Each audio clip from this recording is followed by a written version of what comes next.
It is very common these days for men and boys to be portrayed as immature individuals, troublemakers, and lazy people. The clumsy father and unintelligent teenage son stereotypes are extremely popular in the media. Story 1. The silly man trope was heavily promoted by advertising agencies targeting products traditionally aimed at women. This often depicted mothers rolling their eyes because fathers didn't understand how the dishwasher worked. Initially, it aimed to portray empowered women who had previously been reduced to mere decorative figures. However, this idea was adopted by complacent sitcom writers, as the shows appealed to the same audience that supposedly found those advertisements humorous. This trope is insulting to everyone. It suggests that men are unhelpful and incompetent, while implying that women marry foolish individuals. Story 2. This is not a new phenomenon. Many movies and shows portray men as complete morons, especially if they are also romantic comedies. Story 3. I believe it's common in sitcoms to depict fathers as incompetent, unkind, or both. When I think of sitcoms with positive portrayals of fathers, I mostly recall Full House and Roseanne. There are more characters like Peter Griffin and Ray Romano than Danny Tanner. Outside of sitcoms, this isn't an issue. This Is Us and The Mandalorian immediately come to mind for their positive portrayal of fathers. Story 4. If you need a foolish character, you are taking a risk if you make them anything other than male and white. Story 5. It is more acceptable to portray men negatively. Additionally, male pain is often viewed as less serious and can be considered humorous in entertainment. Story 6. It's easier to write for someone below your mental level than it is for someone above your level. Additionally, the drop in the quality of many writers and the increased level of ignorance among these characters may be related. Story 7. I binge-watched Anatomy of a Scandal and felt the same way. Every character except the judge was despicable. Years ago, I had the same thought after taking my daughter to see Frozen. After years of male-oriented content, the pendulum is swinging the other way in full force. But now you can't tell an empowering story of a rising main character without disparaging an entire gender. Story 8. Because women find it empowering to label all masculinity as toxic and criticize men when they express emotions. Story 9. An easy way to win women over is to pay attention to commercials. Often, they portray the husband as foolish and the wife as intelligent. Guess who is buying the products? Women make 80% of consumer spending decisions. This approach is condescending. Ladies, they underestimate your intelligence and believe you will buy anything if flattered. Please stop proving them right. Story 10. It doesn't help that I see many people, including on this subreddit, calling men foolish in the context of emotions, common sense, and the ability to care for themselves. Story 11. I would argue otherwise. It's just a trope. Looking at some of the most popular shows of the past 10 years, the male characters are not portrayed as ignorant or childish. In Game of Thrones, the male characters are by no means foolish, with Tyrion, Varys, Littlefinger, and Tywin being significant contributors. Breaking Bad features Walter White, Gus, and Saul. Other notable shows include Mr. Robot, Dark, Shameless, House of Cards, Daredevil, Peaky Blinders, True Detective, and The Good Place. There are some shows that do portray men in a negative light, but that's akin to saying there are some songs that advocate violence against women. It does not represent the medium as a whole. Story 12. Many writers do not know how to portray less intelligent characters without disrespecting them. These characters can often serve as a tool to advance the story. For example, in The Hangover, less intelligent characters contribute to the plot, making the search for their friend a challenging ordeal.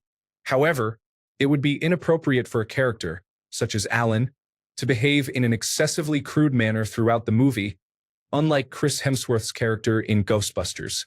Story 13.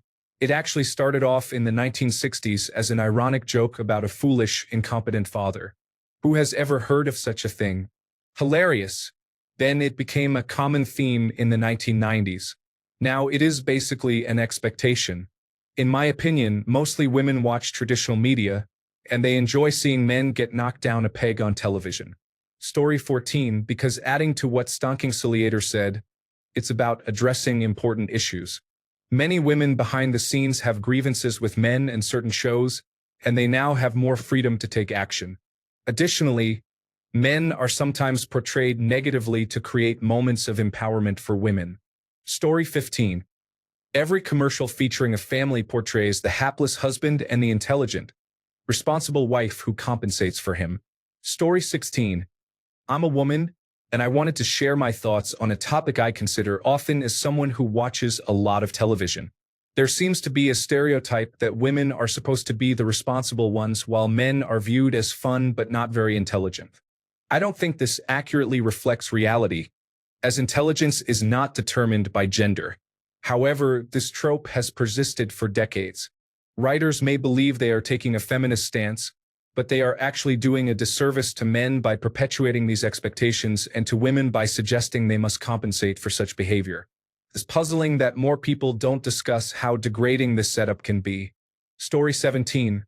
A lot of media uses a foolish character as the butt of the joke, and it is generally harder to portray women as the foolish ones because that perpetuates stereotypes suggesting that women need things explained to them and cannot think for themselves. It is a double-edged sword. Story 18. I can't believe I found this. I was just talking about this very thing after watching a cartoon with my son called Gumball, where the dad is a bumbling character. It's everywhere, and I'm so tired of it. Story 19. Lazy writing makes it easier to portray men as foolish in movies. We seldom see strong masculine characters in films anymore. Story 20. Because we live in a society focused on women, the characteristics of women are praised, while the traits of a competent man are often discouraged. Story 21. There is a difference between quirky, awkward, and plain incompetence. I actually appreciate some quirkiness because it makes characters more interesting and relatable than being perfect. However, plain incompetence occurs frequently, especially in male roles, and I have no reasonable explanation for this beyond a casual bias against men in media. This trend is quite popular in movies and series today. Some attempt to justify it by claiming it compensates for past biases against women in media. I prefer equality, not revenge. Story 22. Men are acceptable targets, while creating a foolish female character would lead to severe criticism in mainstream Western media. Story 23. Relying on established themes is much easier than creating your own from scratch. If you're just looking to earn money and advance your screenwriting career, using these tried and true themes is definitely the most efficient approach, regardless of the consequences. Story 24. Could it be because most comedians are male? Comedians are typically hired for roles that require a silly, goofy comic relief character. Story 25. The thing I find strange is that in reality television, this is almost reversed, where women are often at least as foolish as men and most often more so. Some people might say that these women are not acting, but I personally do not believe that. Everyone involved in these shows knows what they are doing, and these shows have an almost entirely female audience. Story 26. Men are often perceived as funnier by audiences. Personally, the only female character I can recall making me laugh is Hyacinth Bucket from Keeping Up Appearances. She is genuinely a funny character and the lead of the show. In other media, I find the Renata Bliss dance teacher video amusing, but I don't have many other examples. I believe it's unnecessary to list examples of funny male characters. Story 27. I'm pretty sure if you added up all the foolish characters in the complete works of Shakespeare, you would find that a majority of them are men. This is partly because a majority of all characters are men. This is more true in the past century than in Shakespeare's time, despite the fact that there were no actresses back then, and men had to dress in drag. In the current era, considering all of video entertainment over the past century, the number of male characters greatly exceeds that of female characters. Men play brilliant scientists, brave heroes, relatable everymen, threatening strangers, and buffoons. If you genuinely believe that a majority of male characters in any medium are portrayed as foolish, I don't know what to tell you. If you narrow your focus to a subset of the genre of family sitcoms from the 1960s through the 2000s, you might have a point. However, I really don't think a rigorous analysis of that set would support your claim either. For every Family Guy, there's a Brady Bunch. For every Archie, there's a meathead who is no genius but not foolish either. Also, both women were airier than either of the men on that show. The bottom line is that comedy often involves characters being foolish because that's funny, and the majority of characters are male. This does lead to the notion that it is common for male characters to be portrayed as foolish. However, it does not mean that a majority of male characters are foolish, nor that a greater proportion are compared to female characters. For a certain number of decades, there was a common trope in sitcoms where the father was a bit out of touch and the wife and kids ran circles around him. Perhaps this was a reflection of the way post-war American culture tended to alienate men from the home, pushing them to view work as their true identity and home as the realm of the wife. Even at the height of popularity of that subgenre of television comedy, it was only a small slice of all television programming, let alone all of our culture. I would encourage you to broaden your focus. Story 28. This is why I preferred Wonder Woman over Captain Marvel. To make Captain Marvel appear favorable, they belittled everyone, including a character like Nick Fury. In contrast, they did not need to do that to Steve Trevor to make Wonder Woman look good. Story 29. There are many upset individuals here. Numerous male characters are depicted as intelligent or foolish, often within the same shows. The same is true for female characters. I disagree with the original post's premise. Story 30. Many men find it humorous. However, this trope is not as common as some might believe. Story 31. Because men are a safe target. No one will protest your show if you make fun of men. Therefore, male flaws can be lampooned without consequence. Story 32. Modern writers are trying to appeal to women, leading to the philosophy that all men are evil, stupid, or weak. Story 33. People can be amusing. It is not difficult to find examples of women acting foolishly. Story 34. I would consider who is writing and the nature of the character. Is it a woman? Is it the unpopular student in high school? People may have biases against certain types of men and may want to portray them in a negative light. Just a thought. Story 35. Because a humorous character creates more comedic situations and gets into wacky antics, you can write episodes about them. Story 36. Because portraying men as foolish is considered punching up, while portraying women as foolish is viewed as punching down. I Love Lucy serves as a notable example of stupid woman humor, though it is also very problematic by today's standards. Furthermore, our culture often portrays men as simple creatures with few emotions and little awareness of consequences, while women are seen as complex and overly emotional, which makes them hyper-aware of consequences and other people's feelings. This dynamic creates a typical balancing act for two characters, such as a married couple, where a man may appear foolish and oblivious, while a woman appears smart and aware. Story 37. Populist politics. Extreme feminism. It's like this diversity and inclusion trend making them include transgender people in advertising. One of our major banks is doing that right now. The squeaky wheel gets the oil. Story 38. Based on the most recent Writers Guild of America Inclusion Report, men make up 54.6% of working television writers, 64.8% of working development and pilot writers, and 70.4% of working screenwriters. If men are portrayed poorly, it is often by other men, or the portrayals are approved by other men. The reason for this is still unclear to me. Story 39. I believe it is primarily because men have a range of unflattering stereotypes to choose from. In contrast, female characters in movies are often portrayed as vapid and shallow, adhering to a single stereotype. Men can be depicted as village fools, brutish characters, hillbillies, bumbling fathers, or foolish teenagers. Story 40. I didn't have any parental influence while growing up, and I had very few positive role models in my life until my early 20s. Television raised me. I learned to emulate what I saw on TV, even though I was relatively intelligent. It was a time of real conflict. Story 41. I think there are a few factors to consider. One point that has already been mentioned, and I agree with, is that women have historically been portrayed as props in old television shows. Since then, it has been challenging for television to represent both men and women in sitcoms as intelligent and capable individuals. Family Matters is a great example of a show that achieved this effectively. Another factor is that the largest demographic for toy manufacturers in 2024 is adult men. In the West, we have created an environment that allows adult men to behave like children, obsessing over superhero movies and building sets, with little to no pushback. To some extent, the concept of the man-child has become part of our culture. Lastly, men can, in many ways, be less sensible and more troublesome than women. In fact, a certain degree of naivete among men is, in my view, a contributing factor to their success in certain areas. Some argue that men are overrepresented among famous explorers due to a patriarchal system.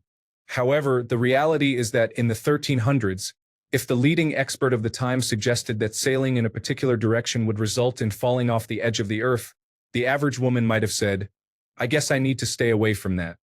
In contrast, the average man would likely have responded, "I need 40 capable men and a ship." Story 42.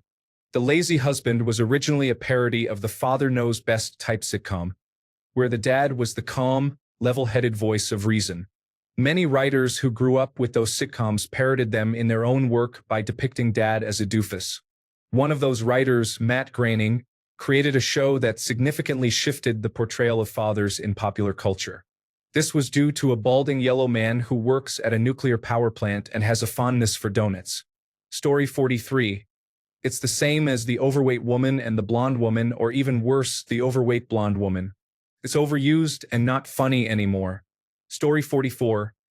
I recently read an article about how the LGBTQ+ movement began gaining traction at the same time media portrayal of men took a negative turn. Unfortunately, men are caught in this narrative. I experienced this myself, feeling useless and depressed for years. It wasn't until I deleted all my social media accounts, except Reddit, that I felt a huge sense of relief and improvement. Story 45. We should not assume malice before we've properly assessed the possibility of ignorance. One thing we can say is that many writers today appear to lack depth. In the 20th century, we had influential figures like George Lucas and Gene Roddenberry, individuals who had experienced life and had valuable insights to share. Today, many writers have been guided from high school to college to their first writing job. They may understand the mechanics of storytelling, but they often lack real-life experience. Story 46. No one cares about men, and no one will complain when there are jokes at their expense. This is not the case with women or men of color.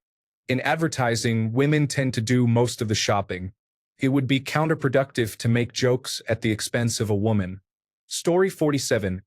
Dumb characters can be funny.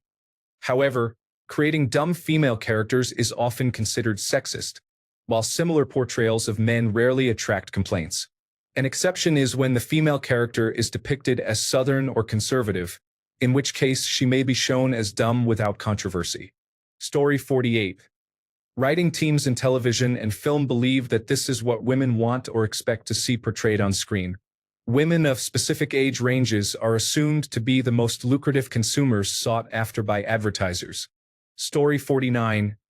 People are having a hard time not being prejudiced against individuals who have traits associated with groups that once held significant social power. Women were considered second class for a long time, leading some to believe it is justifiable to marginalize men, particularly white men. I believe this is an overcorrection that precedes our ability to treat everyone as equals, hopefully. Story 50. Every romantic comedy ever. He is oblivious, and she struggles to be honest. Watch as they awkwardly navigate everyday life and eventually discover love.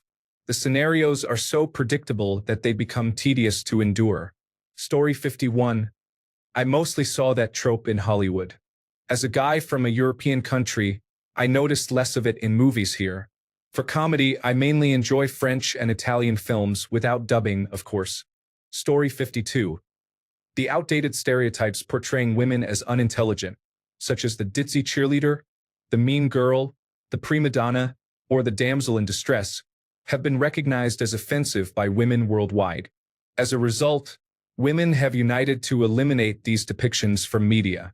In contrast, men have not actively challenged equivalent male stereotypes, which continue to persist.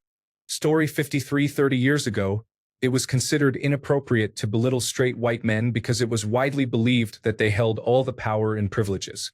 Story 54. Writers often include unappealing characters in their shows, and it seems they have limited options.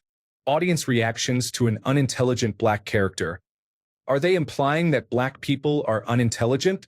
Audience reactions to an unintelligent woman. Are they implying that women are unintelligent? Audience reactions to an unintelligent gay character. Are they implying that gay individuals are unintelligent? Audience reactions to an unintelligent white character. This isn't offensive because it's a widely accepted stereotype. Writers must navigate these issues thoughtfully to meet audience expectations and avoid backlash. Story 55. I don't know about in general, but in the case of television shows, it all results from focus groups. It turns out women will not watch a show where the mother, female executive, or female police officer isn't the smartest, toughest, or shrewdest character on display. They love when the men in question are portrayed as incompetent individuals in need of direction. In summary, it's about economics. Story 56. It has been like this since I was a child. There was a show I watched that was meant to be educational about cross-contamination in food preparation, but all I remember from the episode was the girl poisoning the boy for laughs. This notion of punching up does not make sense when boys and men have been the targets of ridicule for decades, which has had a detrimental effect on them to this day. Story 57. I think this is mostly a comedy trope, either for sitcoms where everyone is some sort of comedy character or for dramatic horror or thriller plots where there is a comic relief character. The difference is that a relief character is there to relieve tension. The challenge of writing plots is that you have to invent conflict. Since you don't want sitcom characters to be harmful or angry towards one another, you generally have to make them silly, stubborn, single-minded, or comically self-centered. There are also different kinds of silliness. There are intelligent people without life experience or street smarts, and there are street-smart individuals who are ignorant. Dimensions like this help develop characters on screen or stage while also offering opportunities for interesting and funny conflicts. Think of a buddy cop movie with a book-smart rookie and a grizzled street-smart veteran, for example. This classic oil and water, chalk and cheese pairing is ripe for comedy and personality conflict, while still allowing two characters to work through a plot together. For comedic reasons, it also helps if one is short and the other is tall. Story 58. You know the phrase, men can't write women? Well, men can't write men either. If any of the above sounds true, it's not a guy who can't write certain characters, he just can't write. Story 59. This may be an unpopular opinion, but I will build my argument slowly. I understand this sentiment because I used to feel strongly about it, but I have slowly realized that often these characters stand in juxtaposition to another, often male character. There is the confident, strong hero and his silly sidekick, or the kind-hearted simpleton and the arrogant genius. Sometimes there isn't a clear good and evil dichotomy. It's just smart humor and silly humor. While these pairings are not always the case, they frequently appear. For example, Don Quixote and Sancho Panza, Sherlock Holmes and Dr. John Watson, Rick and Morty, and Pinky and the Brain, as well as non-duo-focused stories like Friends with Joey and Ross. It is not that it is common for male characters to be portrayed as foolish. Rather, men in stories are represented in a wide variety of ways. As the hero, the villain, the bumbling fool, the eccentric homeless man, or the reformed evil billionaire. If this is the case, why is it that when men are depicted as immature slackers, bumbling dads, or foolish teenage sons, it warrants questioning? It's not because there is anything wrong with such representations. Rather, it contrasts with the lack of representation of women in similar roles. In other words, it's not that it is common for men to be portrayed as foolish. It is so uncommon for women to be presented in a similar light that it makes foolish men seem common by comparison. Why is this the situation? Is it a feminist agenda? That's overly simplistic. Feminists are not the ones funding the production of multimillion-dollar films. Even if a feminist were to enter such a position, the people who get into those roles are often driven by business considerations. It's about corporatism and capitalism. It revolves around optics. These stories are the ones that survived the publishing process. As a business, There is a desire not to alienate women who represent a large demographic, almost half of the audience. So do women want to see men as foolish, and does that sell? The issue is more complicated and nuanced than that. Story 60. Because it is safe to make fun of overweight, ignorant white men, especially if he has an attractive, abusive spouse. Story 61. Before the 1980s, wives were often portrayed in a certain way, making this depiction appear subversive in the 1980s and 1990s. The media that adopted this approach was so successful that it became a common trope. Creating competent portrayals of both parents in a family sitcom is challenging, often leading writers to depict one or both as bumbling characters.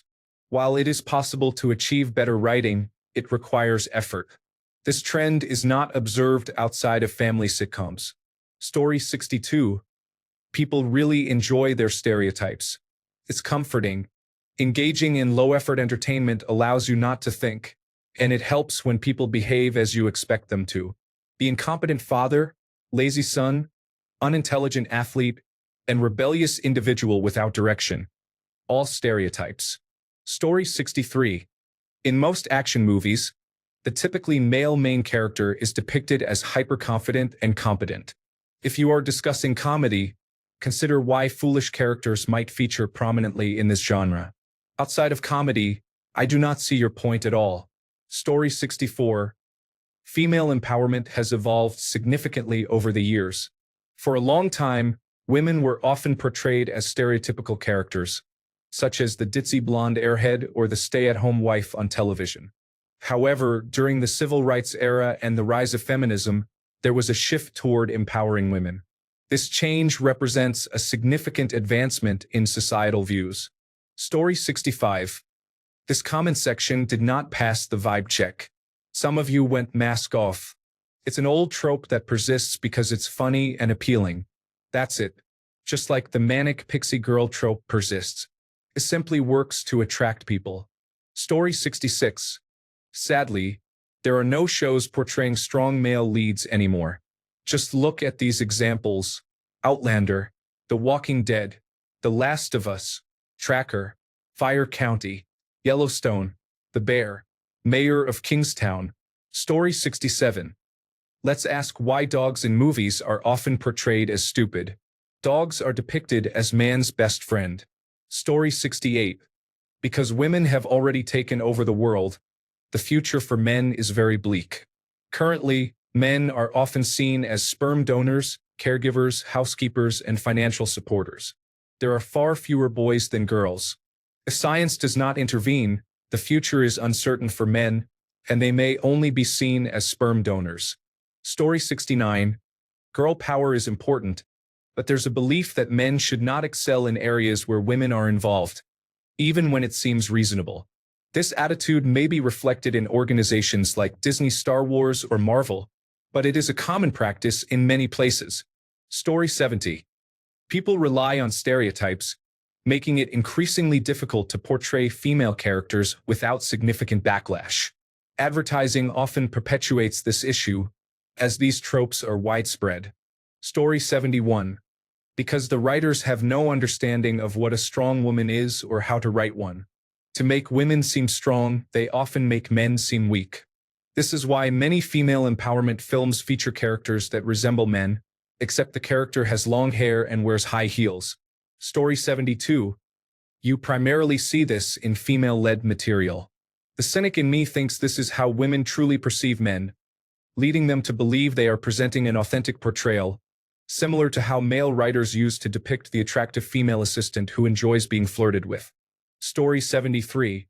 Because of liberalism, imagine if they portrayed a woman as incompetent while a man shows her how to do things. Especially if the woman is arrogant and foolish, getting humbled by a much smarter man. You never see that. Why? Because there is an agenda to push. Also, notice that you will never see a black person play the role of a villain.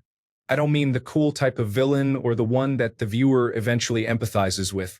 I mean the kind of villain that the viewer dislikes from the start, with no redeeming qualities or moments. We are just waiting for him to be removed from the story. A black person has never played that role. I challenge anyone to name a single movie where I am mistaken. Story 74. I think this is an interesting question, Op. I'm almost positive that the television shows you refer to are made by men, right? Why ask Reddit? We have nothing to do with this, correct? You have a legitimate complaint.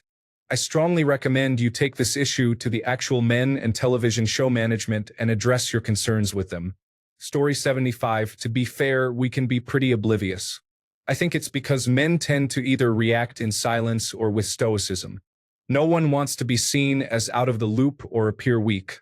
Additionally, men often think differently. It's a combination of biology, nature, nurture, and psychology. In my experience, men tend to focus on solutions to immediate problems rather than long-term ones. This can lead to the perception that men are like big golden retrievers. This observation is not universal, nor is it completely accurate, but stereotypes sometimes exist for a reason. I agree with the overall assessment, though. It's much easier to promote positive attributes when you're denigrating. Thanks a bunch for sticking around till the end of the video. Remember to subscribe, and until next time, stay awesome and goodbye.